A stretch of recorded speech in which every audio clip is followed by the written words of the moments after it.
এইটো এটা কলা শংখচূড় সাপ। ইয়াক আমি যোৱাকালি টিয়ক বঙালী গাঁৱৰ পৰা নিশাৰ ভাগত উদ্ধাৰ কৰোঁ। ইংৰাজীত ইয়াক ব্লেক ক্ৰেট বুলি কয়।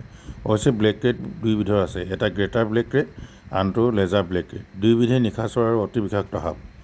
নিশাৰ ভাগত ই মানুহৰ ঘৰত প্ৰৱেশ কৰে আৰু কেতিয়াবা ই মানুহৰ সৈতে বিচনাত শুবলৈ আহে। যেতিয়া মানুহে বিচনাত বাগৰ সলায় তেতিয়া ই মানুহক দংশন কৰে। ই দংশন কৰিলে দংশন স্থান স্পষ্ট নহয়, কোনো বিষ অনুভৱ নহয়, উখহি নাযায়, কিন্তু 1-2 ঘণ্টাৰ ভিতৰতে ৰোগীৰ লক্ষণবোৰ পৰিস্ফুট হয় আৰু ৰোগী মৃত্যুৰ দিশে গতি কৰে। সেয়েহে ইয়াক নীৰৱ ঘাতক বুলি কোৱা হয়। এই সাপটোৰ বিষয়ে মোৰ আগৰ ভিডিঅ'ত বিতংভাৱে কৈছোঁ। অনুগ্ৰহ কৰি মোৰ প্ৰফাইলৰ ভিডিঅ'বোৰ চালে গম পাব। বৰ্তমান অসমত সন্ত্ৰাস সৃষ্টি কৰা ই অন্যতম এটা সাপ। ধন্যবাদ। সেয়েহে নিশাৰ ভাগত সদায় পোহৰলৈ অহা যোৱা কৰিব, সদায় আঁঠুৱা ব্যৱহাৰ কৰিব।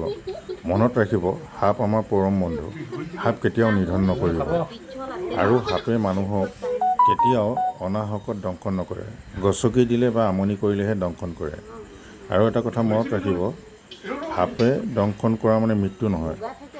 সাপে দংশন কৰিলে আজিকালি আধুনিক চিকিৎসাৰ যোগেদি সম্পূৰ্ণ আৰোগ্য লাভ কৰিব পাৰি। ধন্যবাদ। বেছি নকৰিব, বেছি লাগি